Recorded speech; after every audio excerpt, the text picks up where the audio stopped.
If you are about to start DMing and you don't really feel ready, you're not confident with your knowledge of all the mechanics of the game, this video is for you. I'm going to give you my 5 top tips for surviving as a newbie DM who doesn't know all the rules yet. By the way, this video and this channel are made possible by the wonderful people who back me over on Patreon. When you join the Tales Arcane Patreon, you get access to more than 1,000 pages of my original homebrew content, like this 40-page adventure where your players fight a fallen angel, this 60-page campaign setting for a fantasy university, my full D&D crafting system, and a whole lot more. There's a link to my Patreon down below this video. Don't try to remember everything yourself. Let the players do some of the work for you. When a player tells you they want to use a spell, a feat, a class-specific ability, invite them to remind you and the rest of the table how that ability works. One day you might be able to remember instantly the range and damage of the spell the player wants to cast, but that day doesn't have to be today. Basically, any information that is linked to the particular build of a character can be recalled by the player, because most of that information will be on the character sheet in front of them.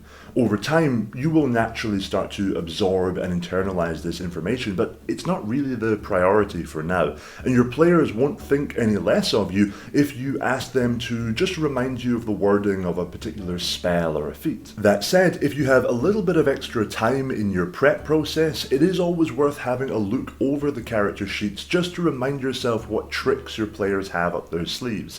This is really easy to do if you use some kind of online platform for hosting the sheets, like Roll20 or D&D Beyond. You can just jump on and look over the abilities and class features that you might have forgotten about, and you'll find that this doesn't have a massive impact, but it will just make you a little bit more confident on the night, knowing what crazy things your players might get up to.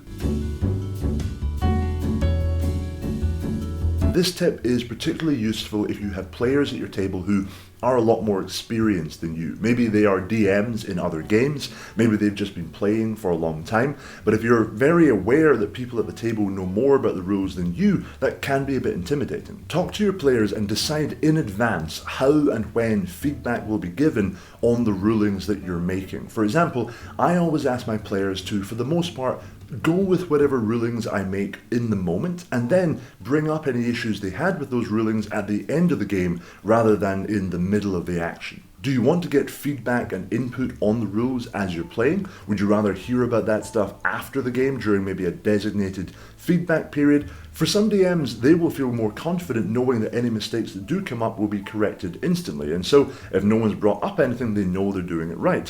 For other DMs, this will throw them off their game. They'll feel less confident midway through if someone starts calling out specific minutiae in the rules, and they'll be more happy just talking about that stuff later. You need to decide what approach is going to be best for you for facilitating your best DMing experience, and then you need to really communicate that to your players. It's important to note, however, that certain incorrect rulings could have more of a negative impact on the player experience than others. For example, if you apply rules inconsistently, players might justifiably feel that that's unfair and want to bring that up sooner rather than later. For example, if you first rule that a crit is just double the damage dice, but later on in the same game, you rule that a crit is double the damage dice and double the damage modifier, your players could arguably say, hey, that's not very fair, and we're now having a worse time because of that, so we'd like to bring that up in the game rather than at the end. The key thing is just to establish the guidelines for communication before the game begins. While you might be worried about the game as a whole, it's likely that there are 1 or 2 areas of the rules that are particular weak points for you, and if you could tighten up those areas, the prospect of the session ahead would be a lot less intimidating. Prep notes for the specific areas where you know you're weakest. For example, I would recommend to any DM always make sure to have an alphabetical list of all the conditions and their effects written down behind your DM screen. So when a player does something that stuns or poisons or frightens a monster or vice versa, you don't have to panic, you can just quickly consult the bullet points and you know what's going on. No matter how experienced you get as a DM, there will always be some areas of the rules that are hazier than others. For myself, for example, my particular weak point is jumping. I can never remember exactly how the numbers break down for long jump, high jump, running, standing.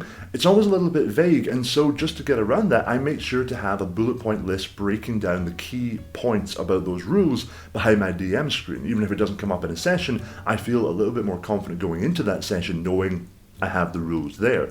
Other parts of the rules just naturally embed themselves in my brain, and so I don't write them down. But if you can find the areas that you feel the weakest in, you can correct for that. You do not need to memorize all the rules in D&D. What defines your quality as a DM is how you interact with your players on the night, not whether or not you can perfectly remember the difference between incapacitated and unconscious. If having some extra notes on your particular areas of weakness makes you feel more confident on the night, do it. If you have any question about the D&D rules, you can probably find an answer in about 10 seconds on Google. Most of the rules are laid out on D&D Beyond and Roll20, and they'll come to the top of the search if you just add 5e or D&D to the end of your search query. And slightly more niche questions have mostly been asked and answered over on the various forums. When I started DMing, I barely knew any of the rules. I was clinging on by a thread, but I had a laptop behind my DM screen, and so whenever stuff came up that I wasn't aware of, I could just quickly Google it. And if I was paying attention to the players as they were interacting with each other, I could usually guess what was coming up. If one player was getting ready to chase someone down and try to grapple them to the ground as they tried to escape, I could quickly start Googling grappling 5e and work out how to do a contested athletics check. You can do this subtly without your players realizing, but it also doesn't matter if they do realize. The goal here isn't to trick your players into thinking you're a perfect DM right out of the gate. It's just to make sure that they have a consistently good time while they're playing. So if you need to stop and say, guys, I'm going to quickly Google this to make sure I'm getting it right, no one's going to mind. Remember, pre-internet, if there was a question about the rules, the Dungeon Master either just had to make a ruling and go with it, or look up that information in the physical book. You have a third option, which is just looking it up online in a matter of seconds, so use it. About 80% of the complexity in D&D's rules comes in combat. You can go through a long roleplay focused session with barely any mechanics or rule questions coming to the forefront, but when combat begins, understanding the minutiae of the rules is a lot more important. But if the bad news is that D&D's combat is pretty complex and rules intensive, the good news is that you can practice combat even when your players aren't around. Just make up a simple character sheet or use one of the NPC character stat blocks from the back of the monster manual or Volos, and then try them out against various different monsters. Use different tactics and spells. Find out how different conditions work in practice. You might not be able to effectively simulate the scene where the bard starts haggling with the merchant, but you can simulate the merchant turning into a horrible shape-shifting monster and attacking the bard. And you'll be amazed at how quickly and how much this sort of solo practice will boost your confidence. I'd also highly recommend getting a couple of different monsters and just running them against each other in some monster-on-monster combat arenas. This is again great practice for just the flow of combat, learning how different abilities and spells work, but it's also a great way to become familiar with the different monsters. If you're planning to run a monster in an upcoming combat session, you can have a bit of time practicing it, running it against other monsters, and you will get a lot more confident and efficient in how you deploy that monster on the night.